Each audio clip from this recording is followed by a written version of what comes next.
যে এই বস্তুটা আঙ্গ কি করা লাগে, সলভ করা লাগে, ঠিক আছে। মানে এই কোশ্চেনটা আঙ্গ সলভ করা লাগে, এটা একটা আমরা জানি ম্যাথের কোশ্চেন। যে দেখো এটা আছে 1 স্কয়ার 2 স্কয়ার এরকম করে ডট ডট ডট 130 স্কয়ার আছে সমান সমান কি হবো আঙ্গ বাইর করা লাগে, ঠিক আছে।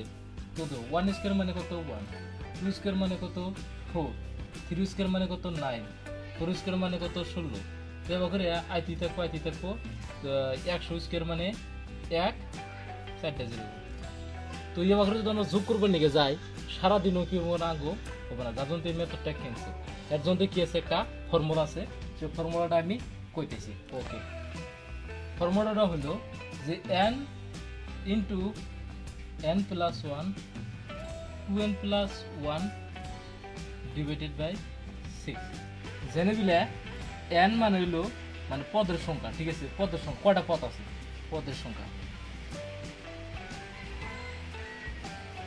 আমরা টার্মস যেটা, ঠিক আছে। n মানে পদের সংখ্যা, এগুলো কয়টা পদ আছে মোটামুটি 1 2 3 2 2 3 100টা পদ আছে।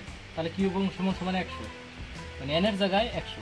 n প্লাস 1 মানে 100 থেকে 1 বেশি, n প্লাস 1 মানে n এর থেকে 1 বেশি, তো গতিকে 100 থেকে 1 বেশি কত হবে 101। ফির পূরণ ব্র্যাকেট মানে তো আমরা জানি পূরণ 2n মানে কত হবো 100 হাতে যদি আমরা 2 পূরণ করে দেই মানে বা 2 পূরণ 100 সমান সমান কত হবো 200। ওকে, সমান সমান 200 হবো। তাহলে এটাই, তাহলে কি হবো 200 2n মানে 200 প্লাস 1 মানে 201 ডিভাইডেড বাই কত 6 আছে। আমরা কিন্তু খুব সহজভাবে আমরা করতে পারবো। আর যদি আমরা ওই আগের ফর্মুলাতে করতাম জীবনেও কিন্তু আমরা অ্যান্সার বাই করা পারতাম না। তো আমরা এখন কাটাকাটি করবো, এটা 2 দিয়ে কাটাকাটি করবো, 3 2 6 এটা বিলে হবো কত 50।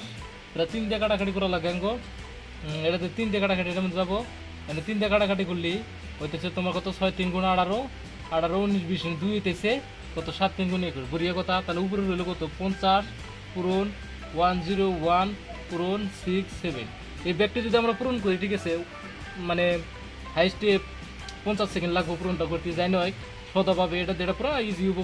পূরণ করলে আঙ্গ বাড়াবো এটা অ্যান্সার 338 350, ঠিক আছে। তো গতিকে এই ওয়াটের জায়গা যেটা আছে এই ওয়াটের জায়গায় কত হবো 338 350। ওকে, সো গতিকে এটা হবো তোমার কি অ্যান্সার, ঠিক আছে।